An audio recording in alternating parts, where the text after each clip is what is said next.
Улсын тэргүүний 1-р цэцэрлэг. Одоогоос 50 жилийн өмнө 1975 оны 5 дугаар сарын 15-нд хайгуулчдын тосгонд 100 хүүхэд 17 багш ажиллагсаттайгаар Булган аймгийн Эрдэнэт хорооны анхны цэцэрлэг болж үүсгэн байгуулагджээ. 1976 оны 11 сард гэр хорооллын дам байшинд одоогийн Ахмадын хорооны байранд нүн орж бөөрөөс сэлэхэд анхны эрхлэгчээр гэгэрлийн тэргүүний ажилтан доржсорн ажиллаж байжээ.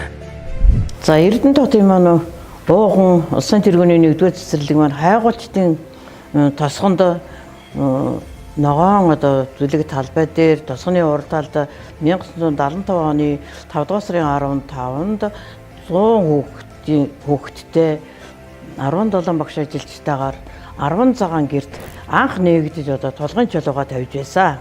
1975 онд одоо 1-р цэцэрлэгтээ 5 сарын 15-нд багшаар томилогдож ирж байсан. Тэгээ тэр үед бол сургууль хүмүүжүүлэх үйл ажиллагаа бол мэрэгжлийнхаа хэмжээнд явагдана. Тэгвэл сургалтын хэрэгсэлд нь бол тийм хангалттай биш. Өөрснөө дандаа гараараа хийн, үзүүлэн таниулах материал тэгээ бүх юм нь бага анги, дунд анги, ахлах анги, тэгээ бэлтгэл анги тэгээ хичээлдэг байсан. Тухайн үед бол 10 гэрт бол хүүхдийн цэцэрлэг байгуулгын үйл ажиллагаа нь бол хэдий одоо бэрхшээлтэй хүнд байсан ч гэсэн тэр үед бол үнэхэрийн одоо багш ажилтнууд маань бол хүүхдийн төлөө гэсэн сэтгэлээр ажиллаж байсан учраас бол тэгээд чиг залуу одоо эд насны үед явж байсан учраас бол үнэхэрийн одоо чармаалттай, үнэхэрийн итгэв зүтгэхтэй ажиллаж байсныг бас хэлэх зүйтэй байгаа гэж бодож байна. Дунд үлгэртэй байсан. 40 хэдэн хүүхэдтэй байл. Ер нь 40 гаргаад аваа штэ. Тэр үе чинь бас нэг төлөвлөгөө норм биелүүлнэ гэдэг нэг юм дээрээсээ шаарддаг байсан. Тэгэхээр тэрнийхээ хэмжээгээр аваад нөгөө Монгол гэрт чинь тэр 40 хэдэн хүүхэдтэй тэгэл ажиллана штэ. Хичээлээ явуулна. Бүх үйл ажиллагааны нэг дор. Дулаан үед бол яг гадаа юм явуулчихна. Тэгэл бусдууд нь бол дандаа нөгөө ангидаад явагдана. Бригадын одоо цал мандатыг 3 удаа хангаж хөдөлмөрийн одоо тийм алдар медалыг 3 удаа хүртэж байсан ийм хамт олон байгаамаа.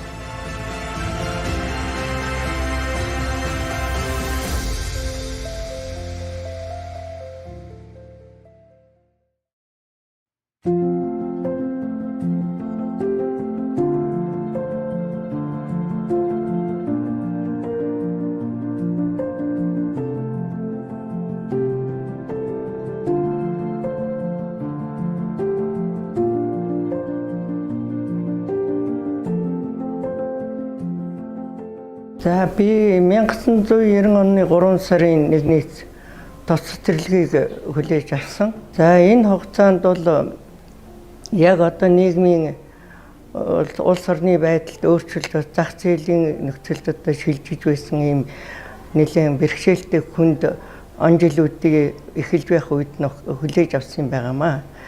Ингээ хамгийн эхний ээлжинд бол би тэр орон байрыг өөрчлөх, боловсролыг явуулахад хамгийн түрүүнд сургалтын орчин байдаг. За тэрний дараагийн нэг асуулт нь бол багш ажилчдын боловсрол, мэдлэгийг дээшлүүлэх, дараагийн асуудал байгууллагынхаа материалын баазыг хөгжүүлэх, дараагийн асуудал нь бол тэнд байгаа хүүхдүүдийн эрүүл мэнд, багш ажилтнынхаа эрүүл мэндийг сахин хамгаалах ийм чиглэлүүдийн ажлуудыг бол анх их төлөвлөсөн юм аа. Ингээд төлөвлөд хамт олонтойгоо зөвлөж ярьж байгууллагынхаа зорилго зорилтыг тодорхойлж цаашдаа бид нар өнөрх ажлын одоо эхлэл суурийг тавьж эхэлсэн юм. Ингээ 1991 онд одоо бүрэн уртулга багийн нутаг дэвсгэрт 280 хүчин чадалтай, цэвэр сайхан орчинтай, тоглог сайхан цэцэрлэгийг хүлээж авсан юм аа.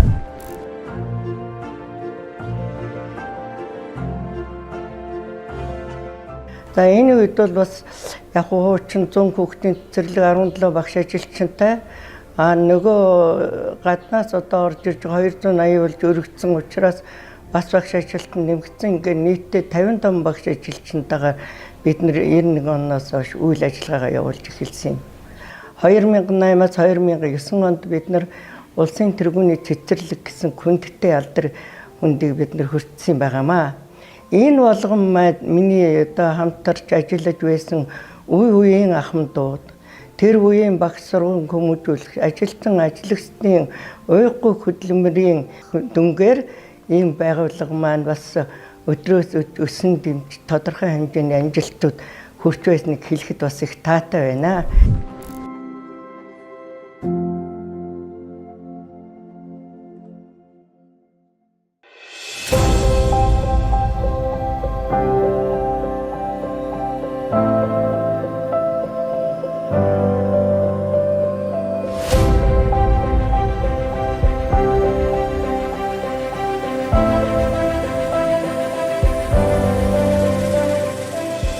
За сайн байцгаана уу. Би тус цэцэрлэгт 2005 оны 10 сарын 3-нд анх удаа ажилд орж исэн. Одоо түүнээс хойш тасралтгүй 24 дахь жилдээ одоо багшаар ажиллаж байна.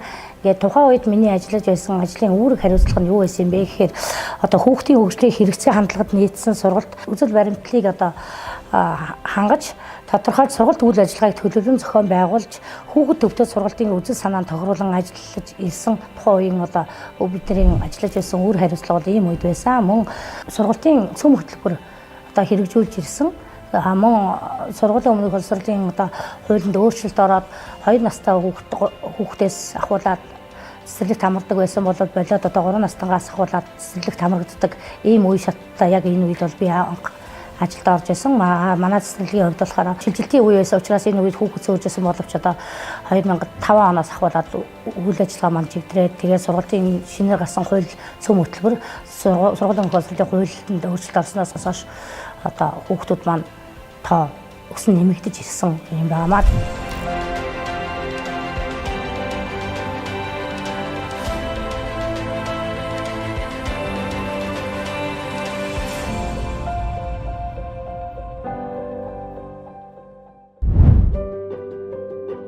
Орхон аймгийн улсын тэргүүний 1-р цэцэрлэгийн түүхт 50 жилийн ой тохиож байна.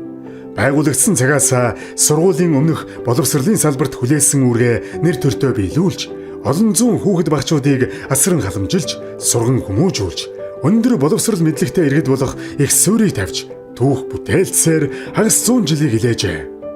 Тус цэцэрлэгт өдгөө 5 удирдах ажилтан, 20 багш, 12 багшийн туслах, 13 үйлчилгээний ажилтан ажиллаж, өнөөдөр 396 хүүхдэд сургуулийн өмнөх боловсрол олгож байна.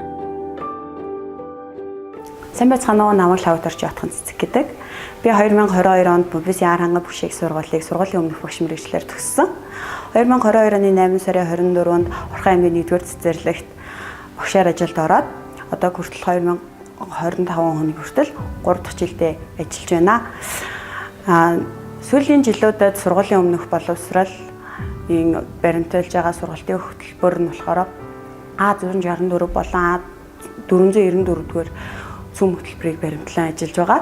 Хүүхэд төвтэй сургалт байгаа. Хүүхэд төвтэй сургалт гэдэг нь болохоор хүүхэд өөрөө бие даан суралцах нөхцөл боломжийг хангадаг. Багш бол хүүхдийг үгэн заавраар дэмжлэг олгоод хүүхэд өөрөө бие даан суралцдаг сургалт байгаа. 2-5 настай хүүхдүүд маань сүүлийн жилүүдэд одоо орчин үеийн хүүхдүүд илүү тийм ухаалаг, мэдрэмжтэй болсон байгаа. Одоо манай цэцэрлэгт нийтдээ 20 багш ажиллаж байна. 20 багш маань одоо ингээд хүүхдүүдтэйгээ харьцаад илүү тийм ойрхон, дөхөн болж ирсэн байгаа. Орчин цагийн хүүхдүүд ч айгүй тийм юмыг сурахтаа айгүй хурдан болсон. Намайг Хонгорзул гэдэг. 2021 онд зуц цэцэрлэгт би хөгжим багш мэргэжлэр ороод одоо хүртэл 4 дахь жилдээ ажиллаж байгаа. За залуу багшийн төлөөлсөн бидний хувьд бол орчин үеийн бага насны хүүхдтэй ажиллахад илүү ойлголцоход илгүй амар байдаг. Манай байгууллагын хувьд чадварлаг боловсон хүчнийг бий болгох, хамт олонны олд амжилтад тулгуурлан бага насны хүүхдийг хөгжүүлэх, төлөвшүүлэх, сургалт үйл ажиллагаагаа чанартай зохион байгуулж тэгш хүртээмжтэй ажиллахад манай байгууллагын зорилго оршдгоо.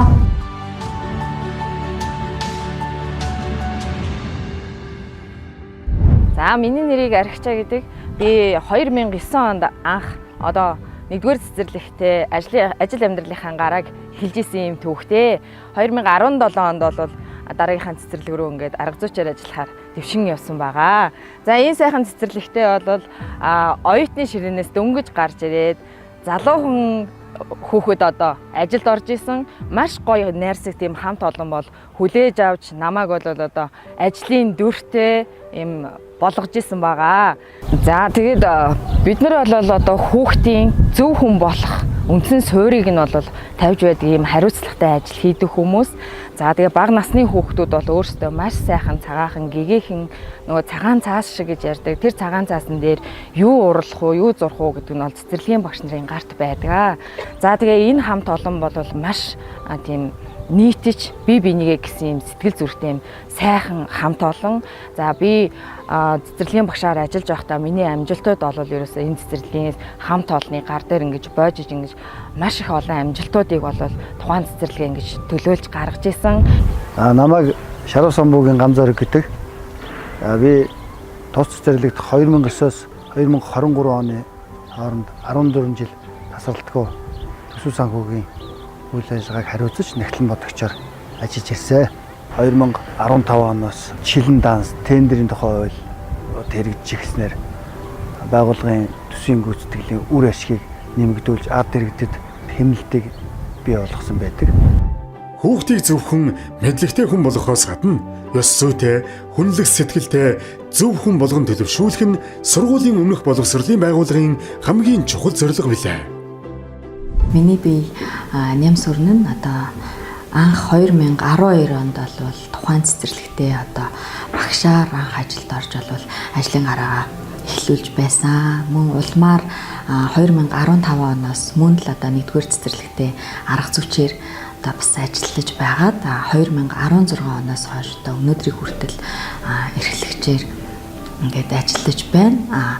Одоо энэ түүхт 50 жилийн түүхтэй цэцэрлэгийн одоо 6 дахь удирдлага буюу одоо 6 дахь эрхлэгчээр ингээд ажиллаж байна. Хүүхэд бүрийг нэн тэргүүнд тавьж одоо тэдний хөгжлийг дэмжин багш бүрийн ур чадвар, ахиц амжилтыг ахиулан за орчин үеийн боловсролын бодлого арга зүйг одоо үйл ажиллагаанд хэрэгжүүлэн ажилласаар бас ирсэн. За цаашид ч одоо хүүхдийн сургалтын орчин, тэдний эрүүл аюулгүй сурч хөгжих орчныг одоо түлхүү анхааран илүү сайжруулах ажиллагааг бид бүхэн болов бас ирээдүйд одоо зорж ажиллаж байна. Байгууллагын хөгжлийг мөн цогцоор нь одоо хөгжүүлэхийг бас эрхэм зорилгоо болгон ажиллаж байна. Эрдэнэт хоттой сургуулийн өмнөх боловсролын салбартаа лайлан түүчэлж яваа Орхон аймгийн улсын тэргүүний 1-р цэцэрлэгийн түүхт 50 жилийн ой мэндийг үе үеийн удирдлагууд, ажилтан албан хаагч, сурч хүмүүжсэн сурагчтай болон эрдэнэтчүүдтэй дэвшүүлье. Ингээ та бүхэндээ аз жаргал хамгийн сайхан бүхний хүсэн өрөө. За 50 жилийн түүх бол бахархал юм. За ирээдүй бол бидний гэрэл хие итгэл юмаа гэдэг сайхан үгээр та бүхэндээ дахин баярын мэдчилгээг өргөн дэвшүүлье. Баярлалаа.